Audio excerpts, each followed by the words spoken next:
Thank you so much. Welcome again to our special CAN meeting. What now? Supporting undocumented students and mixed status families. This is such an important topic. It's on all of our minds right now. It's as Chano said earlier, a hectic time, right? There's a lot going on. We're getting a lot of information thrown at us. So hopefully coming together today can help us gain a little footing and just become grounded in the community that we've created together here in New York City and abroad. We've got at least one person from Alabama. I saw you jump on me. All right. I don't know if that's abroad, but that's the way we think in New York City. Abroad from here. Welcome, welcome all. It's all for all of us. Welcome, All welcome. right. So the main norm that I want to put out there to start, because I have other norms, but the first thing I want you to do is make sure so we can count you to put your name, an organization or a school as your rename, right? So it helps us to take attendance and then report that to our funders and continue to do stuff like this. Super appreciate that. Please, if you can, keep your camera on. And then something about this session specifically, right? We're trying to do a lot with this session, but I want you to know that we're going to walk away with some things unfinished, right? There may be questions that you throw out that we don't know the answers to. We'll try to talk about them. Well, I mean, we will talk about stuff and we'll figure some stuff out together, but there'll be stuff that maybe we don't figure out together. Maybe we have to follow up on, right? So I just want to let you know that. And the other thing I want to let you know is that we're going to have breakout rooms today. And we really, really, really hope that you will stay for those because that's part of the creating community. And that's part of where we're going to learn from each other, right? Because we're going to share some scenarios and sort of figure out how do we deal with this. And we have 5 of those. And if you don't stick around for the scenarios, we won't get your input and you may miss out on that conversation. And we can take notes, but the conversation and the connections you're going to make, that's really the juicy part, right? So let's make sure that you stick around, please, please, please. Last time, like more than half of the people left, and it was really weird and difficult for me creating the groups. It was very strange. All right. So here's what we're trying to do today. We're trying to go through the resources. I don't know about you, but every day I get a million resources in my email. So Kim's gone through those and she's going to share those with us today. We're going to practice having some difficult conversations with parents and students around this topic, generally financial aid, right? Students that are undocumented, maybe their parents are undocumented. And then we're going to ask questions that relate to that topic and work them out together. All right. So this is how we're going to do it. And like I said, we're going to do a lot today. Um, and I couldn't do it by myself. So I want to make sure that my colleagues that are facilitating with me today get a chance to introduce themselves. But first, always forget, I pretend like everyone in the world knows me. My name is Sandy Jimenez.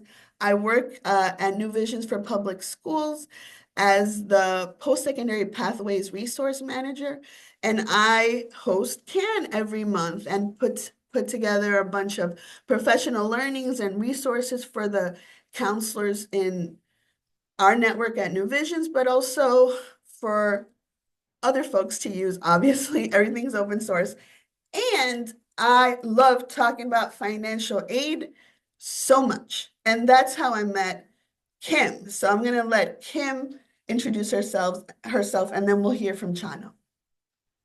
Hi, everyone. My name is Kim Nauer. I am a higher education expert based at the Center for New York City Affairs, which is at the New School. But people more know me through my work on my website, which is called understandingfafsa.org, and the guide that I publish with the help of my friends at the New York City Department of Education, a FAFSA guide that explains the entire FAFSA and financial aid process, soup to nuts, and is translated into 10 languages. I'll definitely drop that link. And once again, Norma gets all the credit for that. And I will drop that link into the chat so you guys can check that out if you're not familiar already.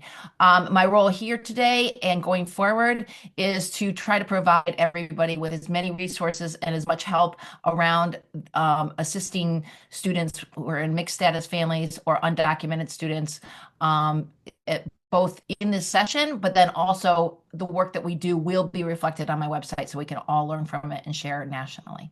So great to meet you all, if I don't know you already. And Chano, you with the finale. Thank you, Kim. Good morning, everybody. I'm Chano LeBoy. I'm the College Bound Director at Chess in the Schools. As I mentioned in previous sessions, I'm a FAFSA nerd, sometimes advocate. I'm always seeking community-based solutions in the college access community. And so I'm pumped because I think that's what we're here to do today. We're going to seek some community solutions and some resources together. So great to be here. Let's Thanks, get Kim going. and Chano, so much. I'm gonna put again in the chat our resources for today. That's the link at the bottom. But also, I just want to mention that I've put the objectives into the chat. That's because we're gonna do an evaluation later. That's gonna refer back to the objectives. So I want you to have those, answer the questions honestly for us. Great. So let's start this. Here's what I want you to do, and I almost forgot that I have to make breakout rooms. So we're gonna create a bunch of breakout rooms for you all. What I'm gonna have you do is be in the breakout room with 2 or 3 people, and I want you to share a story about a time that you had to ask for help. And you could talk about the details of the time you had to ask for help, but really, what I want you to think about is the person that helped you or didn't help you. I want you to talk about what was helpful or wasn't helpful about the help. So I don't know if that makes sense, right? Because we're going to collect your answers later on. So I want you to think about it. And I want it to be a short question, a short story, right? So you have a minute or 2 minutes to share in your little 2 or 3 group. So think about a time that you asked for help, could have been helpful, could have been not helpful. What was helpful or not helpful about the help? Chano, did I get that right? Absolutely. And I would say also just for the sake of time, because like we don't have to have multiple stories. Like one person can go, this is the time I got good help. Somebody else, you might already have it cranked up in your brain, like, oh, let me tell you about a time I got bad help. That person can share the bad help. If it's a third person, chime in, you know, and then we'll come back and we'll hear what you had to say. That sounds great. Anything we can say to clarify that, you can Hmm. either unmute yourself or put it in the chat.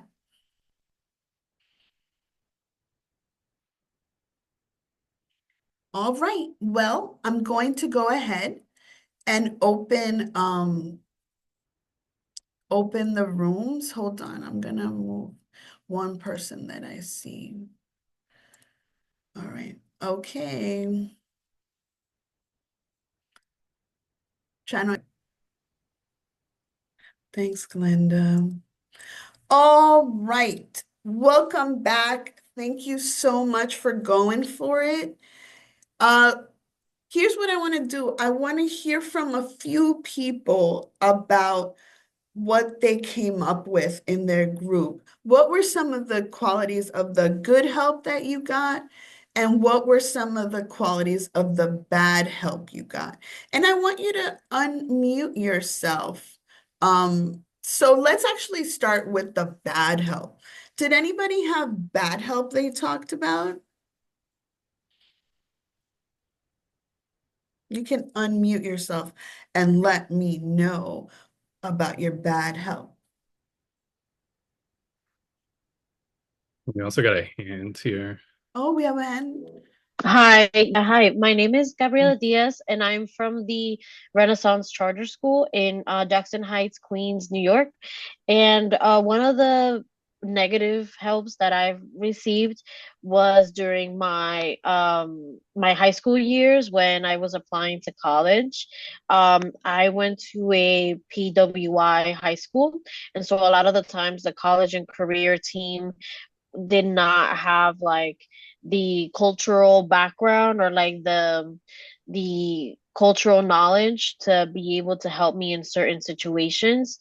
And so definitely one of the ways that they didn't help me that much was with financial aid. They didn't really like understand how to help with certain circumstances. So, for example, when reviewing financial aid packages, they would be a little bit tone deaf with the help. So, as saying as like, oh, well, you know what? It's only like $8,000 that you have to pay out of pocket. Like that's not that much money. Like you can afford it, and things like that. It would just be a little tone deaf, I guess. So having people who don't understand your background or who don't come from the same cultural places that you do can be a bit of a negative when it comes to receiving help because it feels like they don't really understand you that much.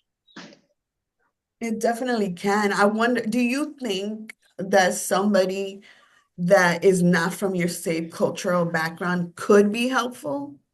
They could, but I feel like they would need to take some sort of like not like a sensitivity training or like some sort of training to help them understand as well because while like there could be people that have never been exposed to my culture or to other like culture that's different from them. So I think it would depend on like their own knowledge and like how much they've tried to incorporate themselves into different places that are not the same as theirs. Does that make sense? Yeah. Yeah, thank And you. I'm hearing let's not make assumptions, right? The tone deafness, let's learn more before we Mhm. assume. Exactly, yeah. Oh, bad. A bad helper. Tell us about your experience and the qualities of the bad help. Let's get one more person. Hi, everybody. My name is Angie Choi. I work for Democracy Prep Public Schools. My example of bad help came from my mother, so it's a bit more personal. When I had my first baby, she very graciously offered to host us, the whole family, for a month to help out. But then she insisted on waking me up at all hours of the day to feed me because that's what moms do. You know, love is the food language. Whereas I had had a C-section, I needed sleep, to recover. And I kept trying to tell her that. But she insisted that I had to eat for my recovery. And so there was a little bit of a not seeing eye to eye. I also think that maybe it's like some kind of like assumptions on her part as well. But I felt like even though her intention was good, she wasn't she wasn't kind of valuing, the position I was in, and instead just kind of forcing her version of help onto me. I love that. It sounds Thank you. like, thank you so much for sharing that personal experience. It sounds like she needed to be a better listener, maybe. She needed to really hear what you needed. Yeah, listen to what folks need. And I'm hearing the empathy could have been a little more empathetic. And I appreciate this is that, sometimes like mom was leading from a place of love, right? It's like, here's what got me through, here's what I do with my baby. Went in it with good intentions, but not quite listening to your needs at the same time. Yeah, I love that.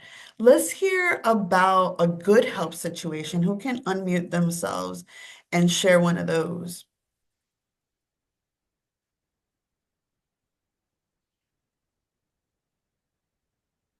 I can go. Thanks. I was talking to Kim about how like people who are good at helping, kind of like what Gabriella was saying her counselor didn't do, really get to know you and like what your needs might be.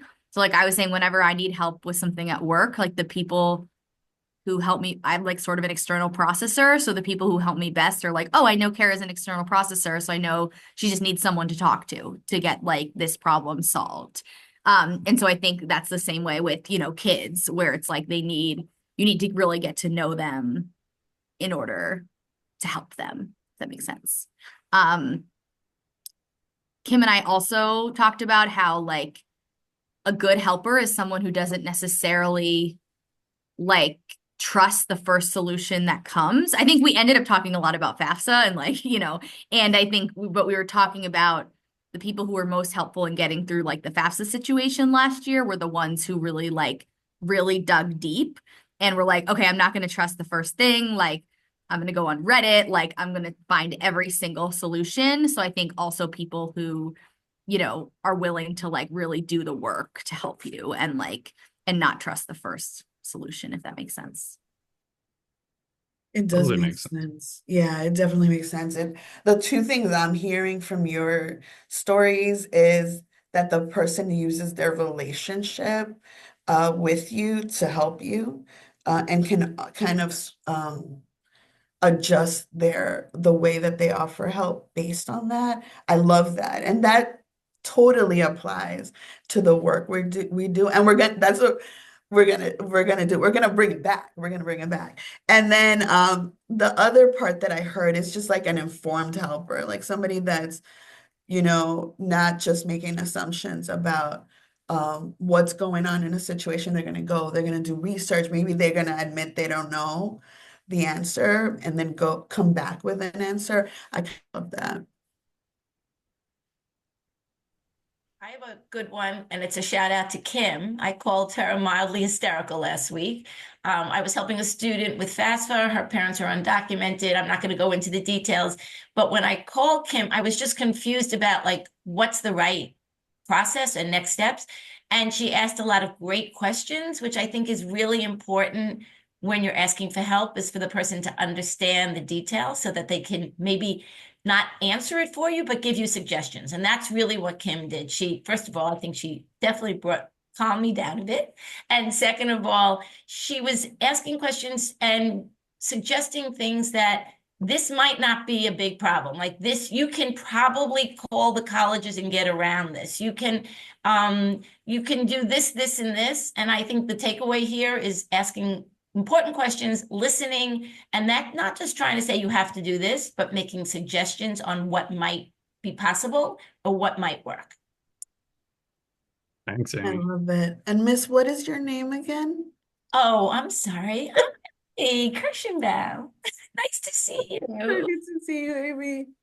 Yeah, I Thank mean, I love that too because it's like sometimes we need this person to help chill us out. Like it's gonna be all right, and you were still being validated, right? Is they're listening to you, but we're like, we can do this, we can handle this, and let's find some solutions together. Yeah, I love that. I love that. I love all of these stories that we've heard, and I sort of feel like it kind of it goes to the topic we're gonna chat about today, right, Chano? Yeah, we love this exercise, and I think sometimes, we've been trying to be good helpers for years and years, and it's good to remind us like what are the traits that keep us grounded in this. And it was something that I love from these examples is like they're kind of timeless to me. So it's like if you got this advice a couple weeks ago or a few decades ago, it still stands. And I think, we're all coming together here as helpers and we're trying to do that. Like what guides us together, right? What are the principles, these external resources, these internal values and strengths that we have. So I hope that gets us in that headspace, but that's what we're looking to keep honing on. We're here for all of that today. That. Thanks, Chano. Thanks Yeah. for taking notes. Um, yeah, and that the other thing I just wanted to add to what Chana just said, number one, thank you to Options at Goddard Riverside Community Center, where we borrowed this activity from. Chana and I worked there a long time together. Um, and then the other thing is, whatever the situation you're presented with around the topic today, financial aid, or and immigrant students, students that are undocumented, mixed status families, as wild as the situation feels, you can always ground yourself in your good helper qualities, right? You can always come back to that. I'm going to listen. I can say I don't know and then go back and get informed. I'm going to reach out to people I know. All of those things apply to every situation, no matter how wild it is. All right, we're going to turn this over to Kim to share some resources.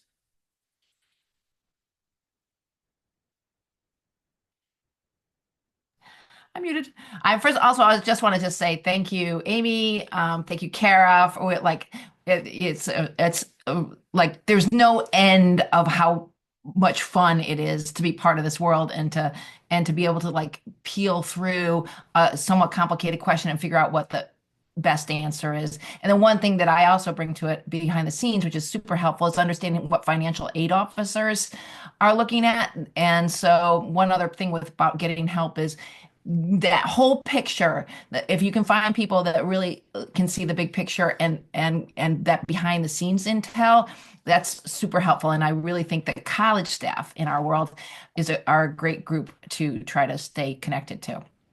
And also, anybody email me anytime, and my cell phone number is there, and you can call me any hour of the day and night. Okay, so resources. Let me share. I just want you to make you aware of this document we put together for this event. And it's going to be a live document. It's a Google Doc that if you use the QR code there, you can access it right now. And I'm going to bring it up onto the screen to walk you through it.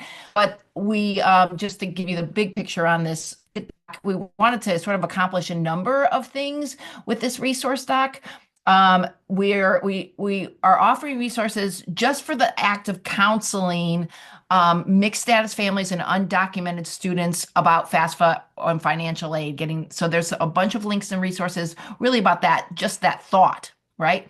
But then the second thing, is what do we need to be thinking about when we're counseling mixed status families and undocumented students in this moment, in which we see so much truly scary and fear-invoking news from the administration. So the second half of this doc, which I'm going to just pull up right now, and then you guys can be pulling up yourself. Okay,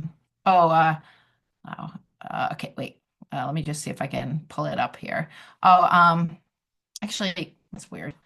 Where am I? Sorry.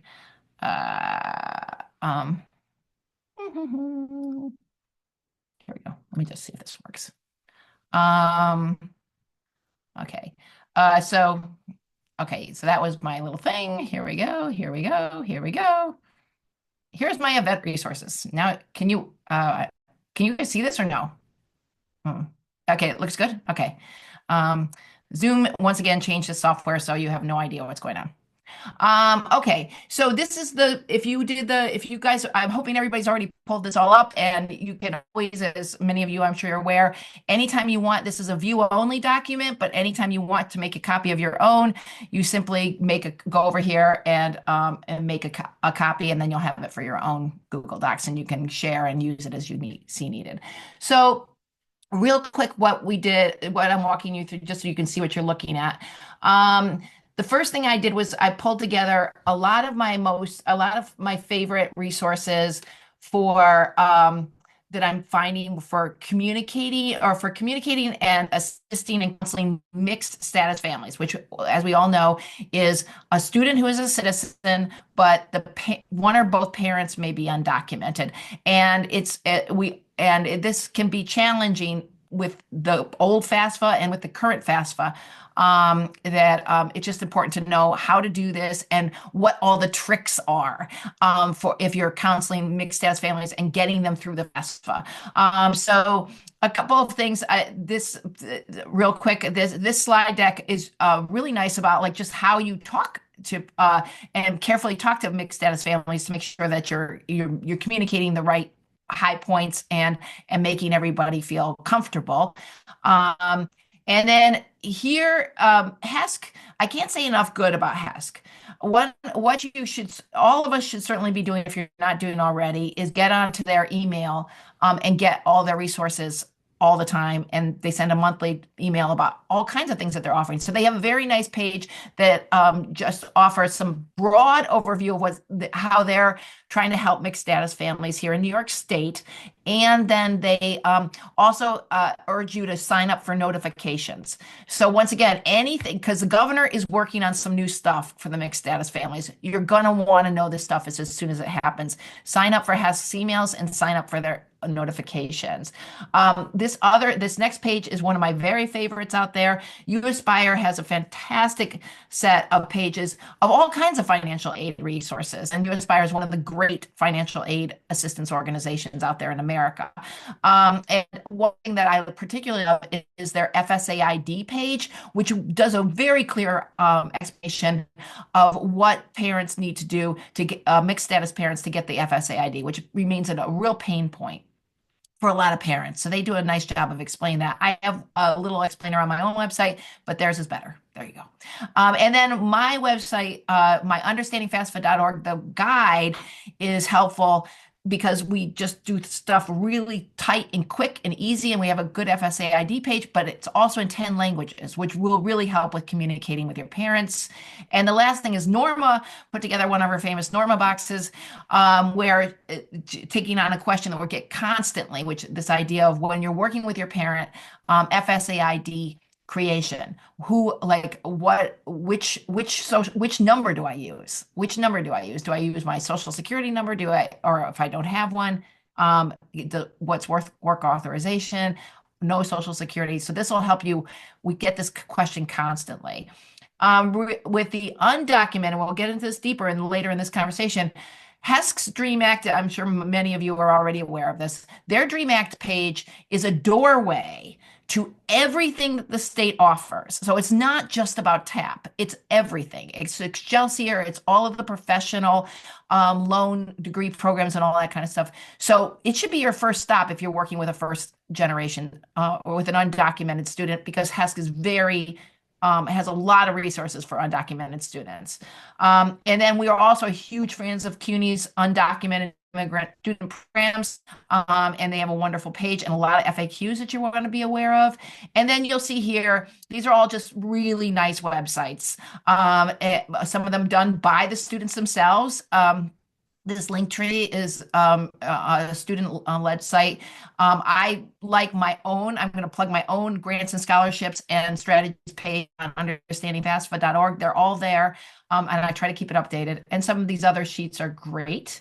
Then we pulled together the best federal student aid videos and pages. The very first one, whenever you're confused about anything having to do with either an undocumented parent or an undocumented student, is to go to Federal Student Aid's FAFSA eligibility for non-US citizens, because it gets complicated quickly, right? There's a whole range of different types of students that may be eligible for FAFSA or may be eligible to fill out the FAFSA and get financial aid. Others aren't. So this is the mothership, that page, and you can always just keep coming back to it. And they do a nice job, and I hopefully you can trust it, right? And then they do have new guidance. So once again, also important to read this page about how they're helping mixed status families now. So just stay on top of that page, and we'll let you know if there's new ones. And then these are nice videos that are family facing. And then let's get into the Trump era links. We did a big webinar, and we'll share that again in the wake of this prior to Christmas, prior to the holidays, about, well, what protections are there for mixed status families who are in who want to fill out the FAFSA. Will Trump go into the FAFSA database and find possibly those undocumented parents? We're all very concerned about that right now because Elon Musk does seem to have unfettered access to all databases. But two things. There's law, and this explains, these three links do a nice job of explaining what the law is, protecting students and protecting families about information that is in these databases. So it's good to just bring yourself up to speed on the law. And then the other thing to understand is that, and we'll talk about this more, is that we just, as a group, the entire field kind of believes this, is that if Trump really wants to go after A, B, or C parent, there's a lot, the FAFSA database is about the last database he would bother to look in. So, and Elon Musk has shown no interest in it.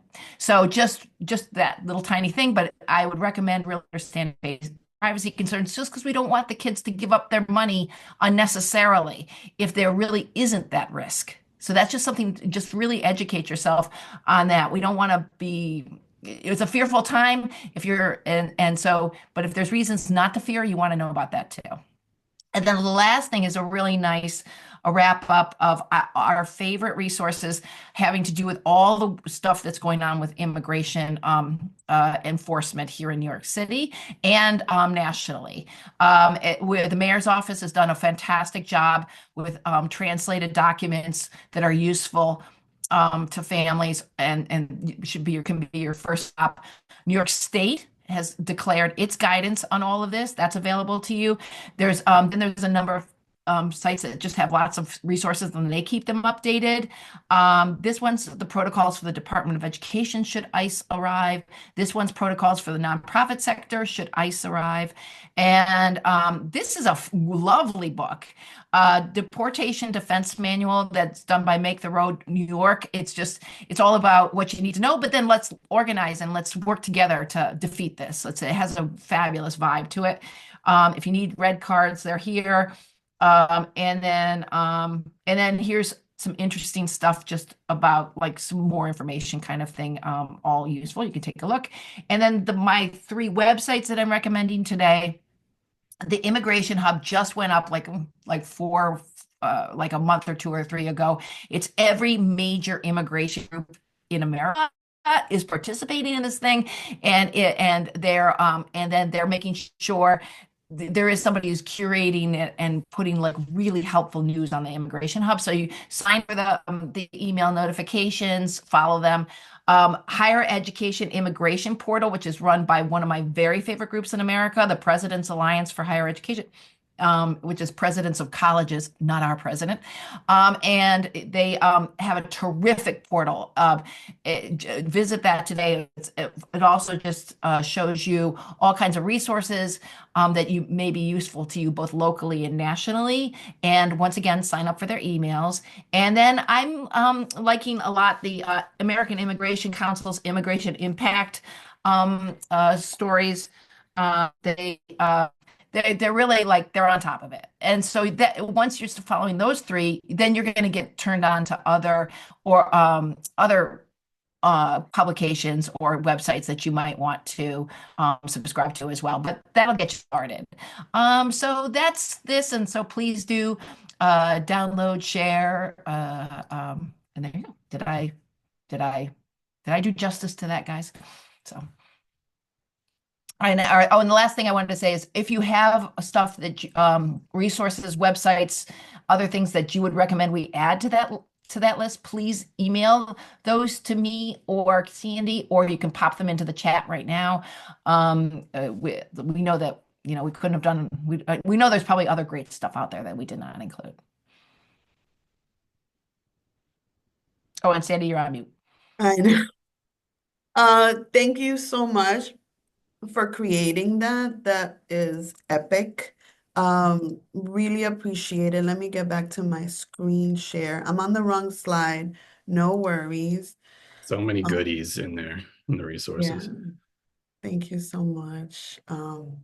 Absolutely. I can't wait to go through that and really dig deep and then bookmark everything on my browser. I appreciate it. All right, and then Chano put together this slide for us to just ground us in this really important information. You want to go ahead and Yeah. present? We'll take a beat here before we get into more discussions, group discussions. Um, and so in all those resources, we have tons of stuff that breaks down statuses in greater detail. I'm not going to do that right here. As you might have picked up in the beginning, we are not immigration attorneys. We don't even play them on TV. We do talk to our immigration attorney friends and colleagues, right? So we get a lot of this status information, and that's why we've compiled a lot of these resources. So we suggest you keep researching. But for some of the purposes of our discussions, well, we just want you to take a look at this, kind of how we break down what immigration statuses are eligible for federal aid, right? Or who should be doing FAFSA. And so I'm not going to read the whole thing, but I'll point out a couple of my favorites here. So US citizens, regardless of parent status, right, are eligible for full federal, state aid, private aid, all the aids, right? And that's kind of what brings us here, right? So even if our parents are undocumented, but we're US citizens, we've got our eligible non-citizens, right? And so these, and also just the thing about the language, this is really just ripped from financial aid applications and sites. This isn't like something that we chose for any ideological reasons or anything, but these are the terms you might be seeing on FAFSA, HESC, and it's good to look at those pages to get a better sense of all this. So our eligible non-citizens are also should be, receiving federal aid. They can get that, right? Even if they're not citizens, these are the statuses, and we typically think of them as folks who have green cards, right? So are they a green card holder? They're going to have an alien registration number that they use on FAFSA. So that's our one group eligible for full aid. We have our folks here in the second category who are not eligible for federal aid. So they're not really doing FAFSA, and that might be our DACA students, right? TPS, temporary protective status, and people with open immigration cases. So these folks they're not targeted for immediate deportation. I understand totally why people with these statuses might be concerned right now, right? And we're keeping a look at what's happening in the world and with immigration enforcement. But they have a protection right now from deportation. They can pursue things like TAP. They can pursue private scholarships and some stuff from colleges. And one thing that's really cool, important to point out here is when people have open cases, we encounter students who are trying to become permanent residents, right? They might have an open immigration case, but at this point, they don't have the status to receive federal aid, right? If they have an open case, they have not yet become an asylee. They have not yet become a permanent resident, right? So those folks can pursue other aid, but not the federal aid. Undocumented students, as we're talking about, sometimes it's labeled no lawful status. And so we have our resources to help them. In this state specifically, they can pursue that New York aid. So that's a great thing. And there's private sources. This is different in some other states. So we're really just speaking to New York right now. It's good to kind of do your due diligence in different states. But these are folks that, have some aid, but not the federal aid. So that's good to keep in mind. And we kind of want to just give this as a primer for y'all to look at and kind of refresh yourselves on if you're not refreshed on it. And then there's visa. There's many, many types of visas. Definitely not going to try to get into the weeds with the different types of visas, but essentially we have to think about that totally different. If someone is here as a student on a student visa, they're not really eligible for these federal government aid sources. They're sometimes considered an international student, or they might be here with a family who has visa. So that situation is really specific to their visa. And the type of immigration, it's not even really an immigration status. So we're not kind of putting them in the other categories, but really thinking about, okay, just do we understand what the visa is that this person has? And then if they're pursuing college here, what is available to them to pursue college, but not the FAFSA, not the TAP. Thanks, Chano. Yeah. That's essential information. Yeah, and just anything as we're having discussions, if some of this is still questions, it'll kind of get sorted out in the wash as we're talking about scenarios and we're talking with each other. So no worries there. But we have plenty of resources to look back and at these things too. Yeah, love that. Thank you. And speaking of resources, we've got some for you to look at. We put together five scenarios for us to talk about that we think will get to some of the points that folks had questions about. As Kim mentioned, we did another CAN meeting around the holidays about this topic about mixed status families, and a number of questions remained when we did our group work. So we think these scenarios will get to some of that, and then the next section after the scenarios will get to some of that as well. So we have five scenarios. I'm going to put you guys into breakout rooms as promised, so you can discuss your assigned scenarios. The breakout rooms are named after the scenarios. Lead a student, right? So like if your assigned scenario is Aziz John, there's your room will be called Aziz John. And we have 2 rooms per student, so you'll be either Aziz John 1 or Aziz John 2, right? So like that. And you should be able to access this sheet, but I'm also gonna drop it in the chat. Here's what I want you to do when you're in your group. I want you to immediately choose a reporter, right? Sometimes it happens. It's like, can we hear from some of the groups? And everybody's like waiting for someone else to do it. So choose a reporter to tell us what you came up with. Then I want you to review your assigned scenario and decide what you would do next. Maybe you can discuss it in your group, or maybe you want to act it out, right? Like pretend you're the counselor and somebody's a student. Whatever way works best for you to get down to what you would do next, that would be great. And listen, what you would do next could be any number of things. Don't forget your good helper traits. But so you could have something to say to the student, some advice, but you might have a referral to make or a resource from Kim's list that you would share. You might even have somebody you would call with questions. And that's a perfectly fine answer. That's how we work here in New York City and abroad, right? Like we use our community, and that's totally fine. Don't forget to take notes so you can report and then prepare to share. All right? That's what I'd like you to do. Tell me, is there anything I can clarify? Now I just have to find the breakout room. Okay. Nothing in the chat. All right.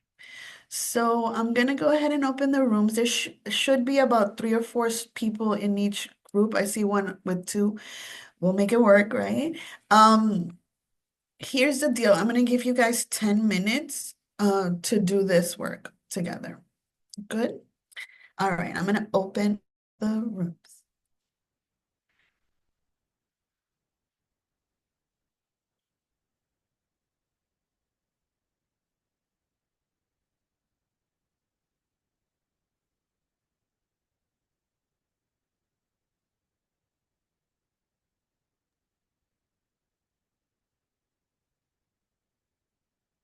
Let me know if you're having a hard time joining.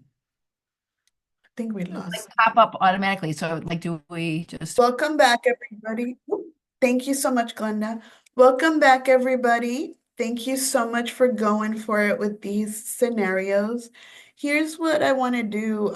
We're going to go student by student, get some input from the first group. If there were 2, we'll hear from the first group. And then if there's anything a little different that the second group came up with, we'll also hear a little bit from them as well. Um,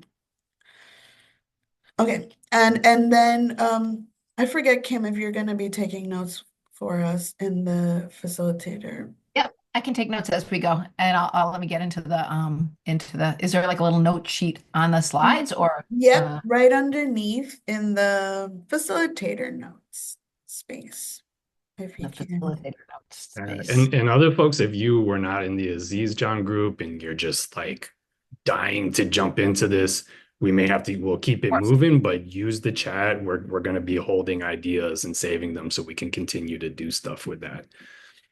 I love that. Thanks, Chana, for saying that. Oh, Gabriella, one go real ahead. quick, pop the facilitator notes link into the thingy thing because I like managed to lose it already. It's just right here. It's just at the bottom of the notes. Let's see.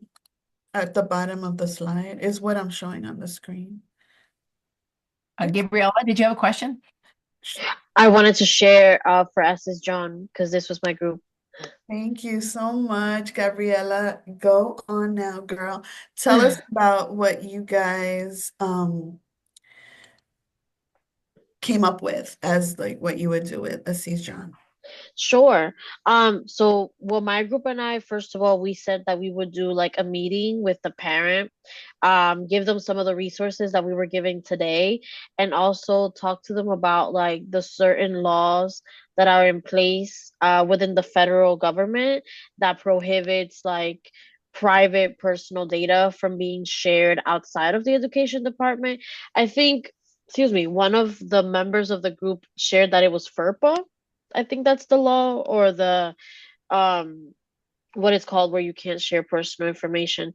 And then I suggested that I would just sit them down together to fill out the FAFSA because I've witnessed with my students who have undocumented family members that it glitches a lot. There's a lot of error messages when it comes to filling out the FAFSA. Like there's a lot of like little glitches that I feel would be a little bit difficult to handle if it's just the student and the parent. Like literally one time I was filling out the FAFSA with my student for like 3 hours. So I would sincerely like take the time to like sit with them and do it with them. I love that.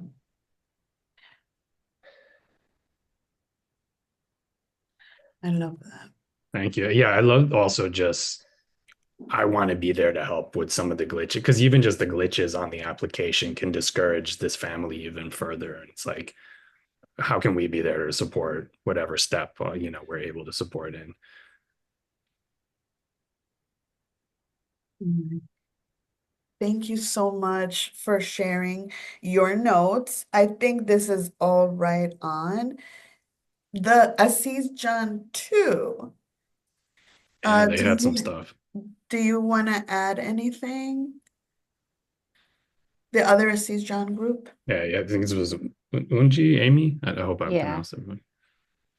Amy, I think you got cut off when you were sharing out the breakout. I definitely agree that a conversation and a meeting with mom and the student is really important and to acknowledge I'm dealing with something similar to this and there's a translation bit of a inability on my part to speak the mom's language.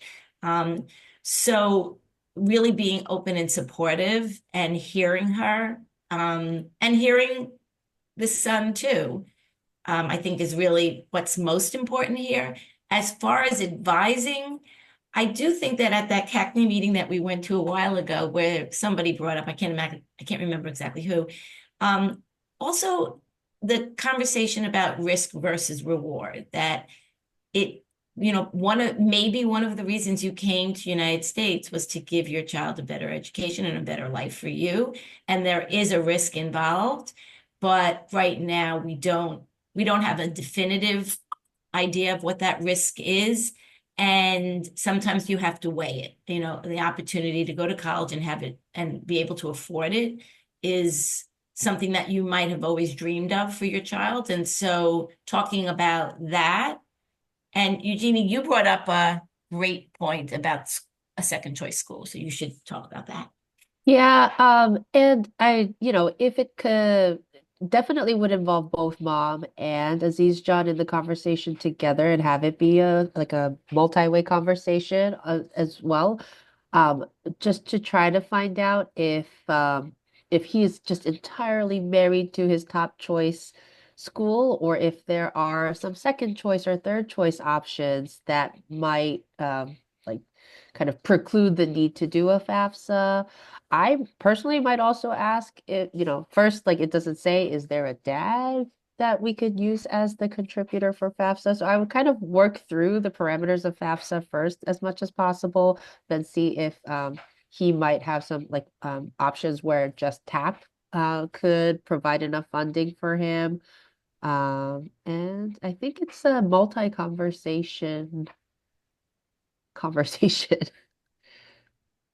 I kind of like that, the idea that you don't have to resolve it in just one sitting. Hearing people, maybe there's questions, maybe you come back with some additional information, or they come back with some additional information. It doesn't have to be just one chance to talk. Yeah, I like Yeah, and you all are like sort of you're digging into this the different resources, right? Are there different schools? Somebody saying, "Hey, can they look at TAP if FAFSA it ends up being something they really don't want to do? Can we go some other avenues?" But what I would really appreciate too is everybody in this group is kind of like in both of these groups is trying to say, I don't want to push families too much, right? Like, how do I listen? How do I present? And I'm trying to myth bust, right? As Norma is saying, but we're like keeping that space of trust. Is how to, okay, maybe this was a bad day, but how do we walk through this the next time, right? And get some more information. it. One of the things also with situations like this, I'll just add personally, is I love to try and find friend and family allies. And so maybe there is somebody that mom would talk to in her life that says, "Hey, I kind of see it the way Aziz John does," and maybe if Aziz John knows to identify some of those folks, right, we might get some more input and trust to really figure out, more, hey, what would make mom feel safe about this? Or maybe she really, really doesn't ultimately, but getting down to somebody who she already has some more trust for.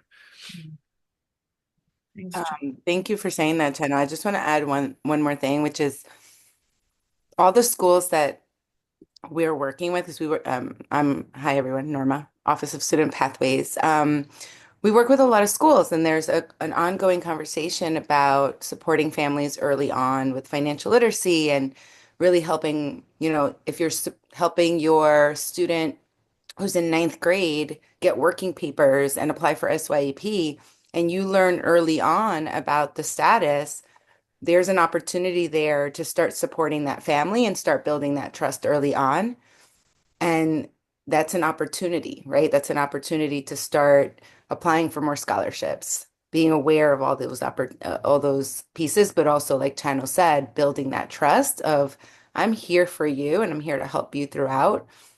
And so that we're really helping the families understand that we're there to support them and that we're able to intervene early on and maybe even connect them with the right supports where they might be eligible for something by the time that they're seniors.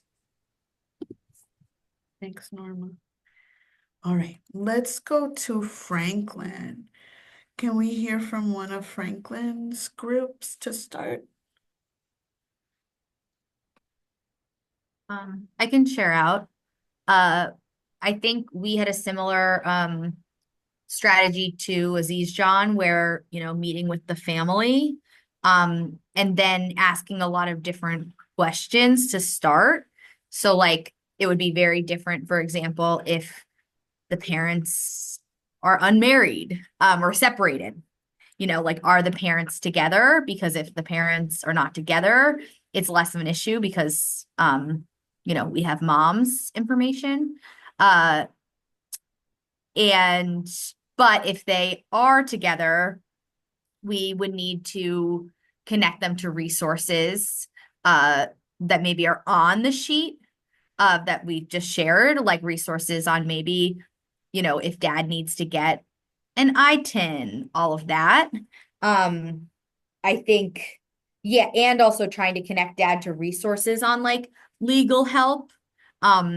If that's the case, I think Elaine, who was in our group, made a good point on like even figuring out, like, knowing that dad has had legal issues, he is more apt for deportation. So like creating an emergency plan if that does happen, like making sure, they have lawyers, all of that. That may be a lot for us to do, but kind of explaining that to them. What else? Yeah, I think that's basically it. But just kind of continuing to sort of provide them with the resources and have an ongoing conversation. I think that hmm, we two questions we had was one question was like if anyone in this room sort of knows if anyone can get an I-10. I think that's something that sometimes like parents just have by the time I get to students. And then another question that I would research is we were kind of wondering about Kim's point on like right now the fact that Elon Musk and Trump wouldn't be looking at FAFSA data first. And I was actually wondering just like where the source for that information was so that we can have it for students because I want it for students now almost. And I'm sure it might be on Immigration Hub or something like that. But if Kim, if you have that, that would be super helpful. I just want to actually, I want to make a couple of because this is a very important point for the whole our whole discussion. When we go back to the webinar that we had that Sandy and I hosted during the holidays, but then there was another webinar that was hosted by NCAN that was fantastic following it, where they had the top person at FSA and they had the top person at Dream US, and then they actually had the NCAN board chair. And the one thing that all three of them said over and over and over again was that if you are known to the United States already, so you've got a case in the works, you have an ITIN number, you have a case in the criminal courts. I don't, if you're already known, this is the subtlety of this. If you are already known to the federal government, and the FAFSA doesn't add additional risk necessarily. So that was their one thing. Not to say though that would make anyone feel better if the student decided to apply for financial aid and then just completely unrelated, somebody in the family had immigration enforcement take a look at them. The student might feel like, oh my God, that was my fault. So you always have to be super careful about the emotional aspect of this. But the thing that the experts are saying over and over and over again is that there are many, many, many databases that undocumented students and parents are in right now. And because they're participating in our economy, they're paying taxes, right? So the FAFSA database is, which is full of all kinds of different students, would be one of the less efficient ways to find undocumented people. So that's their big broad point, and they all said that. Whether I've been watching Elon Musk, so I don't have a story, but I just see that he's mostly interested in things where there's big expenditures. But I'll keep an eye on like whether he starts poking around the FAFSA database. But mostly it seems to be like he's interested in like money databases. So he did look at the student loan database. So there you go. Oh, and the last thing, one last point on that. If you already had a kid who applied for FAFSA, or if you already applied for FAFSA, you're in no additional risk because you're already there, and that data isn't going away. So just like let the dice roll, possibly. So yeah. Do you mind if I ask a follow-up? That's so helpful. Is it less efficient to, is there still a FERPA, is it harder to find the data because of FERPA still, or just Musk has the information even regardless of FERPA? I mean, this is unbelievable what's happening in America right now. He's getting access to like stuff that's way more sensitive than FERPA data. He's going into people's tax data. So he clearly has access to anything, and it's all this. It is. But so then it just becomes a clear, like, well, does he care? And the one thing that we're seeing in terms of watching Musk is that he has shown no interest in the FAFSA database, but he is interested in the student loan database. And that gives you a sense that he really just wants to see where the money is leaving, not necessarily who's applying for aid. And it's a subtle point, but anyways, all that said is the one thing that we said in our initial thing was that we believed in these privacy laws. They are strong. FERPA is strong. Well, that I don't know if we can say that any longer. So Thanks. guys, thanks so much for this. I want to see if another group had any other, spin on this scenario. And I think what's so helpful is we're keeping some of these concerns here in the chat. So we're going to take them and we're going to say, hey, a lot of people have concern about this question. We can come back to this, right? We can also provide more resources, bring this into another session. So it's not going to get lost in the sauce here. Thanks, Chano. The other Franklin group, do you have anything to add?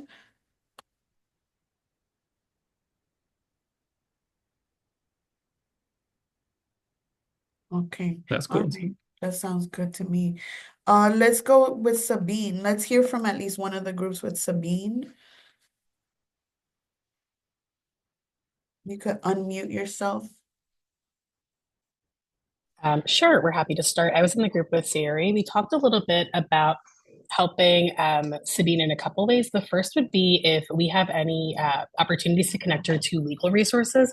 I know at my organization, at the Startup Tutorial Program, we do have a lawyer with whom we can chat. And so finding out why her uncle was detained, where he might be, his A number, trying to figure out like what's going on. Those are all sort of things that can help her family then have resources, but also that sort of sense of control from having the knowledge. Sari also brought up a great point about providing that socio-emotional support. So helping Sabine understand kind of like what's going on, how she plays into all of this. And also, you know, if necessary, kind of reminding her about the importance of like her sort of staying on track academically, the ways in which that can also sometimes help her family, relieving stressors. And then the final sort of point we talked about was seeing if there were other sort of resources we could offer the family, almost like a harm reduction. So somebody, for example, is like hopping the turnstile, or if they need like support paying like a light bill or a phone bill or groceries. If we have sort of like those financial resources, being able to provide those for her family as well to remove some of those kind of external stressors, even for a little while, so they can focus their energies on supporting her uncle or kind of like keeping themselves safe in the midst of this family crisis. Thanks so much. And I realize that even like FAFSA is not on the list here, right? And it sounds like you all are like, maybe there's some more important stuff to get to first, right? We don't even know, is she doing the FAFSA right now? But there's all these things to their immediate needs and just holding up that trust. I want to just shout out a resource. Kim mentioned, right, when we went over the resources, Making the Road has this kind of family planning or what to do if somebody was detained. And that could also be helpful in the last scenario somebody pointed out. But that is great to look at to kind of keep in your all toolboxes for these kind of situations. Thanks. Did we have another group with Sabine that wants to share a couple of points?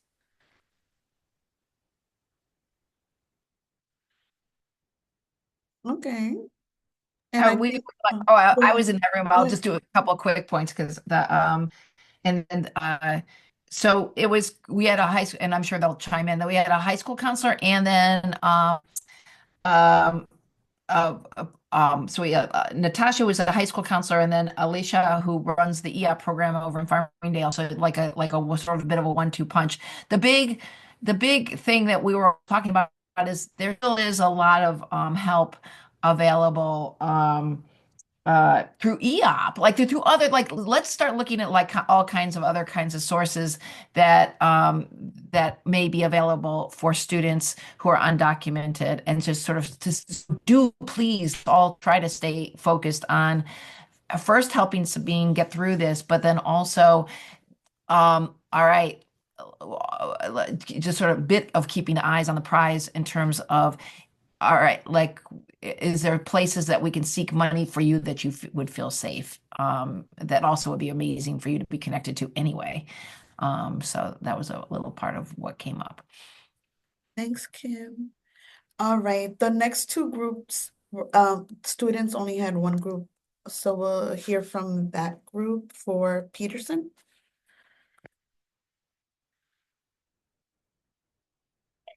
Hi, that was our group. I'm gonna leave my camera off because my Wi-Fi is kind of spotty.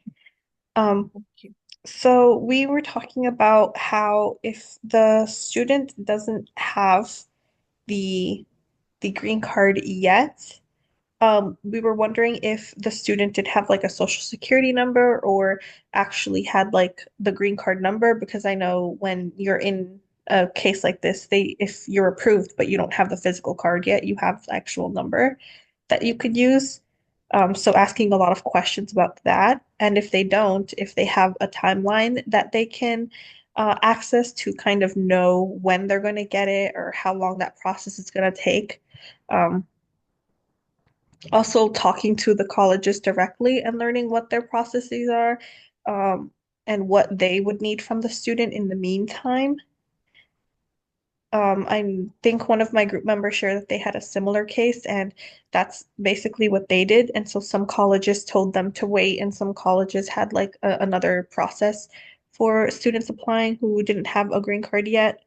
Um, so it's always important to communicate with the lawyers as well, because sometimes students and their families might get a little confused on the kind of paperwork that they get done, and to also see which colleges would are, I guess, more friendly to undocumented students and have a friendlier process when submitting documentation, or if like a student could submit paperwork later on. Um, and One of my team members was also stating how they've had a lot of cases similar to this, and so every situation is different. So it's really important to see what helps the student given their individual case. And the other thing we were talking about is if the student doesn't have a green card yet and they're in the process, but they haven't gotten anything at all, um, that's when we might start asking about um, maybe seeing if there's other ways we could find financial assistance for the student. Things like possibly the DREAM Act if they qualify, or something like that, or private scholarships. Thank you. Yeah, that's what we discussed. I love that. It sounds like asking a lot of questions around the immigration status, and sometimes we don't feel fully comfortable, but it's going to be really important for this situation, right? They may have already a number, a social security number, which is what's going to make them potentially eligible. But is it just for working purposes, or do they have it but not yet? They've already been approved for the card. They have some sort of document that says so. That's totally possible. Or they're just kind of being hopeful. They've been in the process. It seems like it's going to come through. It usually comes through in X months, and it's been X months for me. So I'm probably going to get it soon. They're still maybe undocumented. So what are the resources for that? So just kind of exploring and asking questions, that seems really important. By the way, Chano, you may have some comments. I just want to recognize that it's 11 o'clock, that we're at time. I really don't want more folks to leave. So I'm just going to put up my evaluation poll because it's just important, but I think we should keep talking because I want to make sure to get these notes. I don't know if you have something to add, Chano. No, I think this, scenario is handled really well because if you remember our cheat sheet here on status is Peterson's kind of saying, I'm not really eligible for federal aid. He believes he's almost there because of their status is right now still in question. And you all were looking at what can they do as an undoc student, right? Or how would the colleges or respond to this? Are there any other pathways to take? How's the legal help, right? Do we hear from the lawyer? Maybe they're closer than they think. Maybe they already have the status. So I love that trait of the good helper is like I'm constantly asking these questions.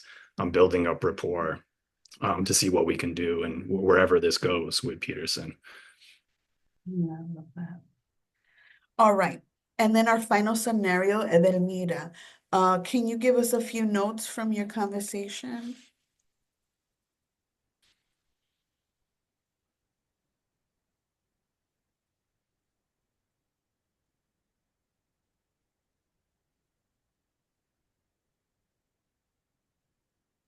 Anybody left from that group? So let's give it a second. If not, I Thank spoke to you. one person Thanks. about the group, about the scenario.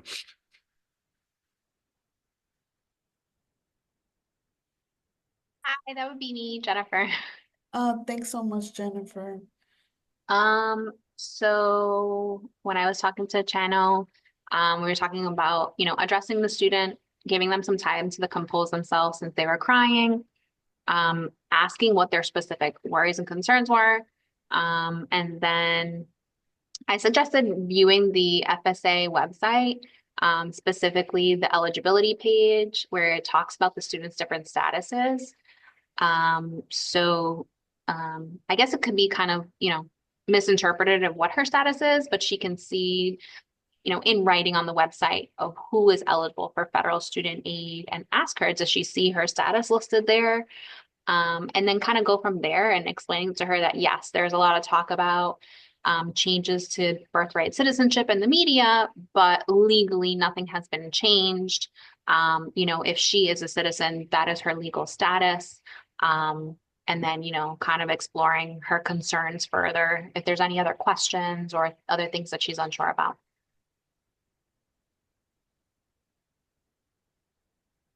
And there were some cool resources. Jennifer was also speaking about, like on the FAFSA site, the United for Ukraine, which kind of talks about people in that refugee place and some new things that they have eligibility for and resources for. So there's just a lot of good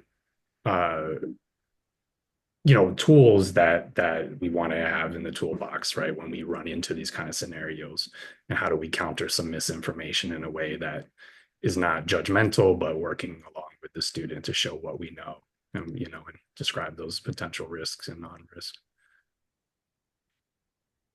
Thanks, Chano. Listen, Chano, it looks like we've run out of time, Yeah. but I know you wanted to collect questions from folks. You want to talk about that real quick for folks that are still on? So yeah, guys, for everybody still on, thank you so much. I mean, I think one thing that's really heartening for us is like we got strong helpers in here. We got great helpers. You all are the thing that you wanted to see when you're looking for help, and you're here doing it. And so that really makes me just builds on confidence. And I think we have all the strength to kind of get through these times, right? So that's really heartening. And also that here are some major themes from the last time. You can see that, right? For just to kind of take that for intellectual consumption here. We got a lot of this in the last session. We're still grappling through some of these things. We're trying to give information to help, right? And inform our practitioners. If there's still some stuff on your mind, right, what we're going to try to do is we'll give you a second before you leave. If you still have a question, you still have a concern, an idea about any of this, please drop them in the chat. Although we don't have time to grapple with them all, we're going to keep it so that we can take this show on the road, right? We're collecting all of this information. We don't want it to get lost. We're going to see, what do we do with this? Do we bring it into the next session? Can we get some answers for some of these things? Some of you all are expressing some stuff that needs help like right now. And we're kind of seeing who all has stuff in common maybe that they're sharing. So really ask if there's lingering questions, thoughts, pop them in the chat before you leave. Let us save them. Let us stay in communication with y'all. Thanks, Chano. All right, so keep putting those in the chat. We'll definitely save them. And we'll see what we do with it. Come up with something else. For real, thank you for real. I mean this from the bottom. I don't know why it was like super conversational. Anyway, thank you so much for joining us and for sticking around for for a few extra minutes. This felt really great to me. I felt like we generated a lot of things. I hope you noticed we were typing some notes into the slide deck for you to take with you as another resource as you work through the situations that keep coming up in our environment. But also you can reach back out. You have my email as on the invite that you received for this meeting. So feel free to reach out with new things that are coming up for you. And maybe we can have another meeting or 2 meetings or 3 meetings, whatever ends up working, because we are truly here to support each other. In the recording, and I see some questions like, yes, they're trying to get tapped for mixed status families. There's a big push for that, but we're going to keep clocking what happens with New York State on that. But this is so great because we can keep some of these and see what concerns are on people's minds and keep you all updated with whatever we get.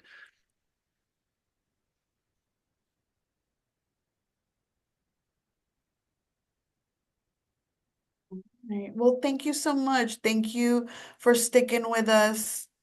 It was great to see all of you. And definitely watch for Sandy's email. Either you'll be getting something out in the next day or two. Those are just packed with great stuff. So and then we're collecting everybody's email address in this. So anytime we have some new stuff, we can be I can be shooting it out to you guys, or we can all be shooting. So we'll try to keep you updated on anything you need to know. Absolutely. Thank you so much. Thank you, everybody. And thank you for my co-facilitators. This was really fun to put together and to talk through with folks. Thank For you. sure, for sure. Great to be